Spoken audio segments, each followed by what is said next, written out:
Rivals are important to every shonen hero. I mean, who would Naruto be without Sasuke? Where would Ash be without Gary? Where would Gon be without Killua? Even shows that seem to have no true rivalries will create smaller ones that last the entire show. Take Ichigo and Uryu, and later on, Ichigo and Renji, for example. We can look at the Straw Hat Crew for another example. Luffy's had a rivalry with Shanks to become the Pirate King since he was small, and Buggy the Clown just keeps popping up everywhere you look to beat Luffy to the crown. Rivalries can wear many different masks. The rival could be an enemy, or a friend turned enemy, or an enemy turned friend. While I'd like to say that there are countless possibilities, when you boil it down, it'll generally be one of these four. However, without the right setup, a rivalry can feel petty and undeserved. It's important to give the characters time to build a relationship with one another, or at least let them breathe before their inevitable confrontation, in order for there to feel like there's any real weight behind the fight at hand. Gundam has a history of having strong rivalries between the protagonist and the antagonist.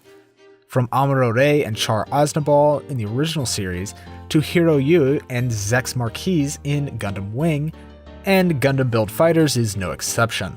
The main rivalry between Sei and Tatsuya sets up stakes early on to give the audience more of an understanding between the two parties.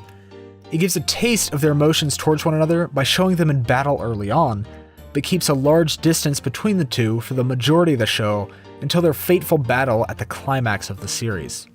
While these two have great compatibility with one another and give each other reason to get stronger, the rivalry itself is fairly basic.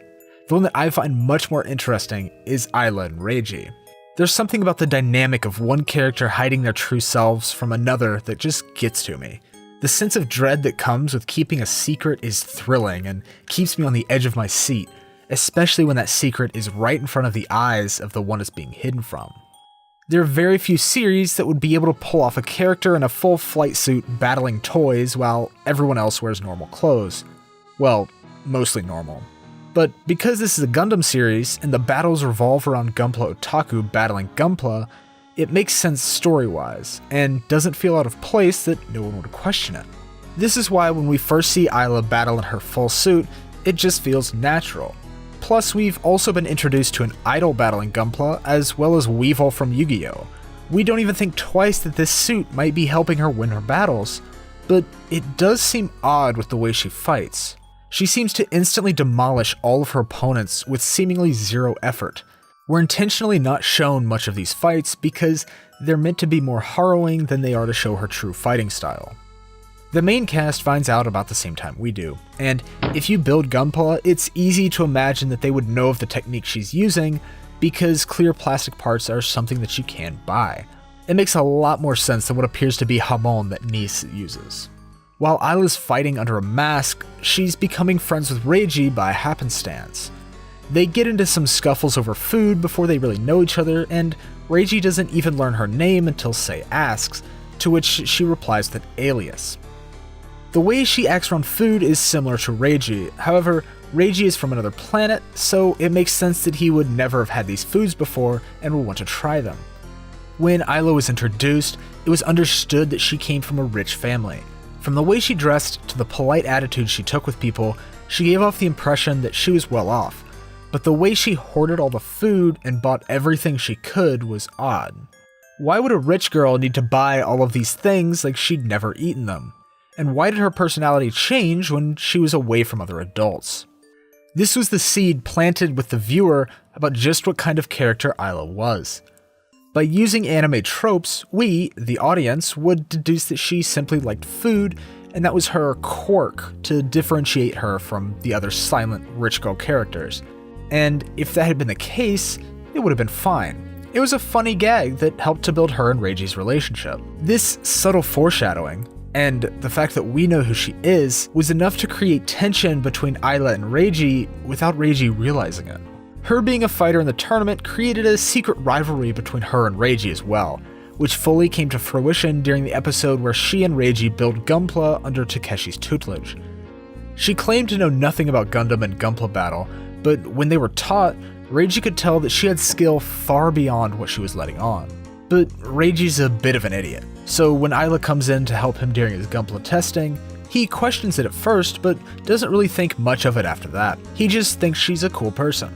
This all changes, and the rivalry is fully pronounced when Ayla destroys Fellini's Gundam Wing Fenice after the battle had finished.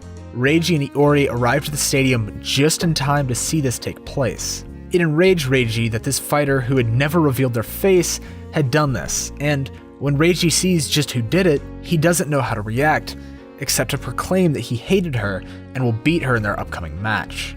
If you look, the Gunpla that Reiji uses to fight against Ayla after she destroys the Fenice is the Beginner's Gundam. This is the same Gunpla that Reiji built with Ayla in the hobby store, and her destroying it is essentially cutting all ties with Reiji as a friend. As the viewer, we know that she wasn't the one to actually destroy the Fenice. It was the Embody system that her sponsors forced on her. It's also revealed that she actually isn't a rich girl, but rather the exact opposite. She was a penniless orphan who simply had the ability to see the Plavsky particle that moves the Gunpla, making her a powerful fighter. She hated the Embody system, but she thought it would be a better fate than going back to the streets as an orphan, which is why she continued to fight even after her secret had been revealed. All of these feelings between Reiji and Ayla explode when they battle each other in the tournament. It's also a good plot device as it starts to unravel the secret behind the Plavsky particle. It's also the first time in the series that Ayla understands the joys of Gunpla battle and can finally be open with Reiji about who she truly is. This was by far my favorite character arc in Build Fighters, and I was glad to see that they didn't just end her character development there. Without diving headfirst into the world of Gunpla, Ayla became interested in it and asked China to help her build her very own Gunpla so that she could fight against Reiji. This time, in a friendly battle and on equal footing. As much as I loved this show and most of the characters, it can't do everything right. And I think it's only fair to talk about a rivalry that was built up but didn't really work out. The one I'm talking about here is Yuki Tatsuya and Julian Mackenzie. Even though Yuki Tatsuya is a distant character, we still see him enough to know who he is. We're introduced to him at the beginning of the show and are shown that he has become the third Meijin, playing to win above all else. We've also seen him in battle multiple times and have started to gain an understanding of his battle style. We know next to nothing about Julian Mackenzie, except that he's the grandson of one of the Final Four, and everyone gets scared by the mere mention of his name. We aren't told this at the beginning of the show either, but rather when he gets introduced within the last 5 episodes. Because he's introduced so late, it's hard to give him any real characterization without just dumping a ton of background info on you, which is exactly what they decided to do. We're told that he was the upperclassman of Yuki, but he dropped out of the Gunpla Academy because he didn't like the way the second Meijin fought and didn't want to become like him. Yuki looked up to him in respect because Julian was extremely gifted when it came to Gunpla battle, but because Julian dropped out, it left a bad taste in Yuki's mouth. After Yuki beats him, Julian leaves to go back to the UK, simply saying that he doesn't know if he can truly give up Gunpla. Instead of a real contestant in the tournament, Julian felt more like someone whose sole role was to progress Yuki's character.